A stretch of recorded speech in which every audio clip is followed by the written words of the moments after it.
Xiaohei was shocked to realize that Luxi was from an underground shelter. He always thought underground folks were mutant monsters. But Luxi joked that until he was 6, he thought the big light bulb on the farm was the sun. Amid the banter, the two drew closer. As they crossed a bridge, two survivors appeared opposite, creating tension as if in a you move first game. The other side dared to take the first step. Stuck in a standoff, Xiaohei had a bright idea. Why not take separate? Count to 3, raise hands, and walk past slowly. As they neared, the woman opposite fixated on Lucy's wrist device. A greedy smile crept across her face, but luckily Xiaohei was prepared. As things unfolded in an instant, leaving Lucy dumbfounded. Xiaohei had a minor arm injury, but shrugged it off. What an optimist.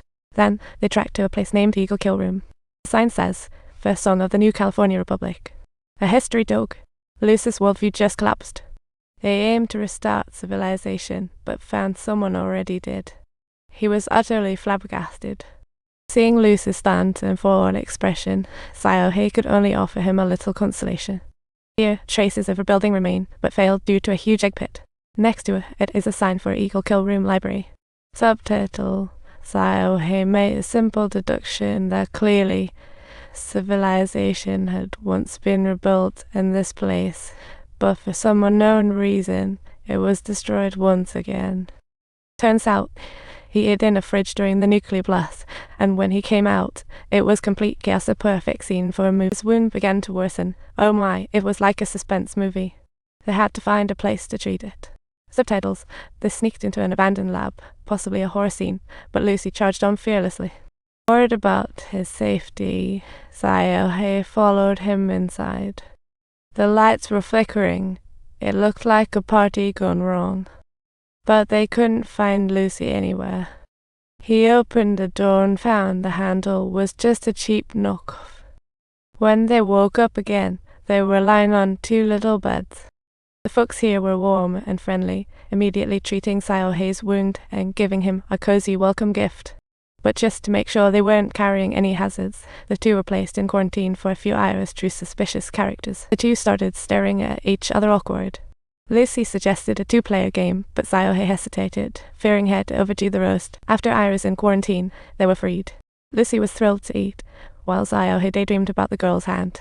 Lucy told him to heal first, yet Xiaohei felt shy. It was his first time a girl held his hand.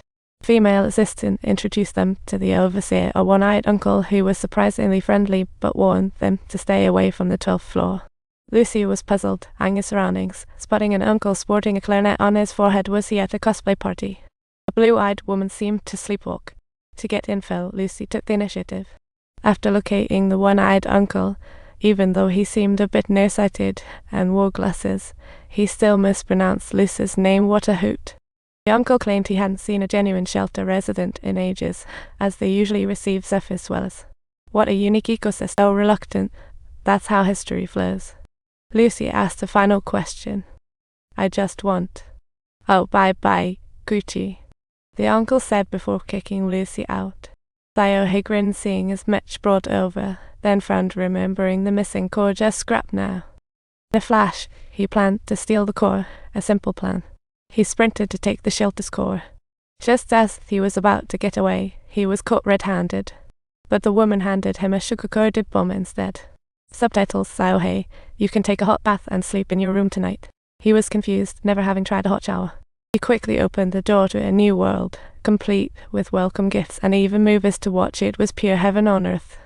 Lucy attended a bizarre ceremony where everyone removed the devices from their wrists and formed a circle to begin a breath exercise. Talk about seeing is believing. But as the situation increasingly spun out of control, these individuals even began taking off their clothes, and the female assistant stepped forward to lead everyone in chanting slogans. Lucy looked utterly bewildered, with absolutely no idea what was happening. It dawned on him that he had been applying touch-up grey. What a laughable misunderstanding. Glancing at the woman on the flag, Lucy realized she was the one who took his father away. Lucy rushed to find Xiaohei, ready to bolt from the weird place. But Xiaohei was entranced by his sweet abode. He no longer wanted to endure hardship above ground, so Lucy had to seek answers alone. He pressed the 12th floor, witnessing the opening scene. gazing at a row of frozen tech pods with people in hibernation. Oh my, what a miracle. Just as he was taken aback, an old man walked in with a nose sprouting from his forehead. Lucy thought, what kind of bizarre freak is this? Lucy made a sound by accident, was grabbed, and sat in an interrogation seat. It's like a slapstick.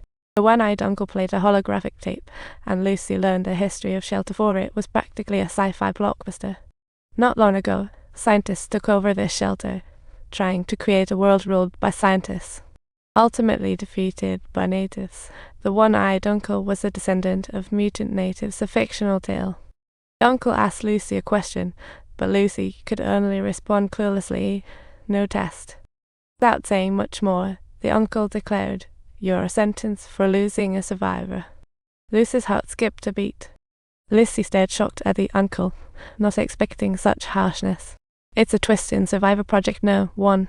In Lucy's astonished gaze, the uncle struggled to cut his bonds, and the crowd erupted in cheers around him. Finally, the uncle snapped Lucy's ropes, and the crowd roared with delight as he remained clueless about what was to